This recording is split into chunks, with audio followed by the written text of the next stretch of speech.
When a new piece is premiered, it can happen that it makes a stunning impression. But the real story of that piece is what emerges over time.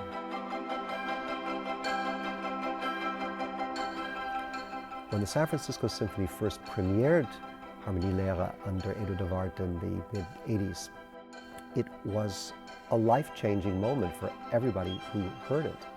I heard it first on the recording, and I was drawn into the piece in so many ways. Its enormous power, but also the kind of tenderness, the depth of expression in the piece. Harmonielehre was tough coming out. We should say it was a difficult pregnancy, partly because there was a lot of expectation from me.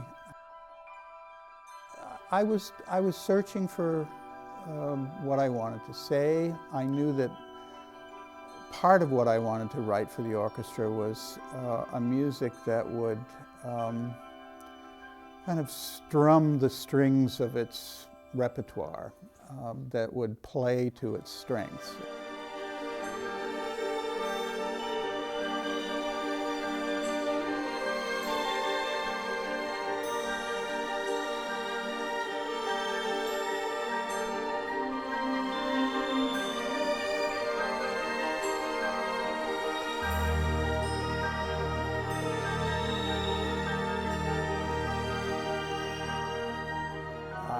I think I really confronted who I was, who I am.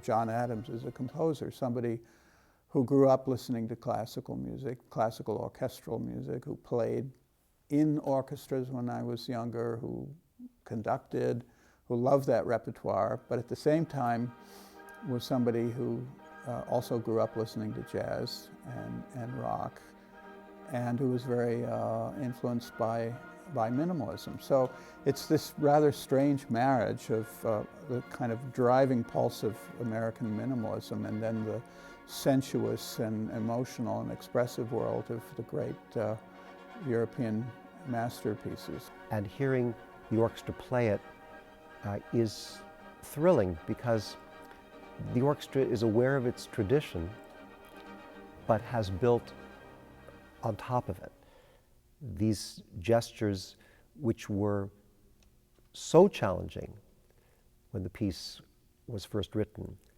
remain challenging, but we kind of know what it's about. We can pace ourselves. We can see big pictures in the phrasing that we couldn't before.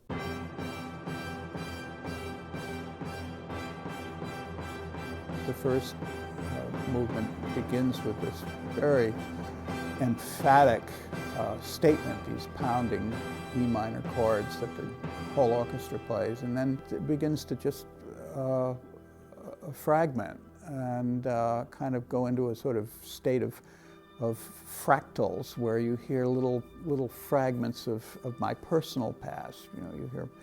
You hear just the slightest hint of pieces that have meant a great deal, or composers that have meant a great deal to me, whether it's Debussy or Sibelius or Wagner or early Schoenberg, Mahler.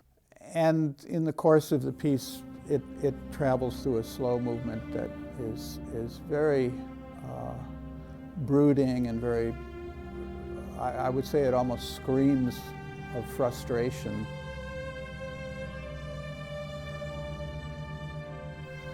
To the finale, which begins as a kind of cradle song and then gradually just almost seamlessly modulates into this kind of wild, victorious, it's like a buffalo herd in E-flat major